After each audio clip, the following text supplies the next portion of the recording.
প্রথমে কন্ট্রোল যায় calibration click করলাম, পার্স করবো কিনা 60 সেকেন্ড, নর্মাল ফোর্সড, ঠিক আছে।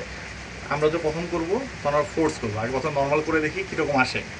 ফোর্স ক্যালিব্রেশন হচ্ছে যদি আমার ডাটা না মিলে সে ওই ডাটা মিলাবে জোর করে, আচ্ছা আচ্ছা। আর নর্মাল হচ্ছে না মিললে ইরোড দিয়ে দিবে। ওকে, তা আমি নর্মাল দিয়েই করে দেখি।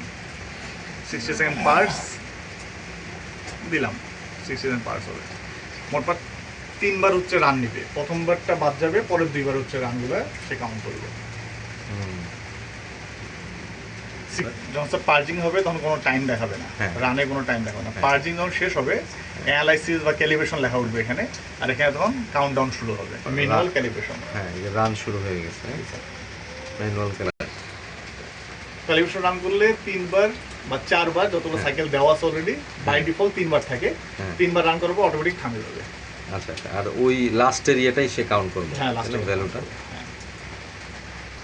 হ্যাঁ, ইথারনেট যে আপনি ইয়া করবেন, এটা তো আবার কনফিগার করবেন বা যেটাই করেন সেটা এখান থেকে ইথারনেট পোর্ট ক্লিক করবেন স্যার। এটা স্যার হচ্ছে দুইটা ইথারনেট পোর্ট আছে, একটা হচ্ছে কন্ট্রোলে, এটা স্যার ইয়াতে মড ধরে চলে গেছে, এটা আলাদা।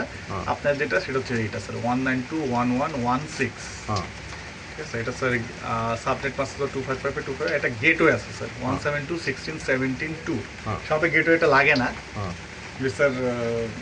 কি কাজে লাগবে এটা? গেটে স্যার লক করার জন্য, এটা অন্য কেউ আর কি ইউজ করতে পারবে না। আরে কেউ করবো না, কুকুর বিড়াল ছাড়া এদিকে কেউ আসে না। হ্যাঁ, এর লেগেই তো আসল ধরাটা এই আইএনসি খায়, মানে দুনিয়ার সব কাজ আইএনসি। এখন মেকানিক্যালের জিনিসও বড় বড় লোহা মেকানিক্যালের তো কোনো ইলেকট্রিক্যাল ইঞ্জিনিয়ার ইনভলভ হইতো না,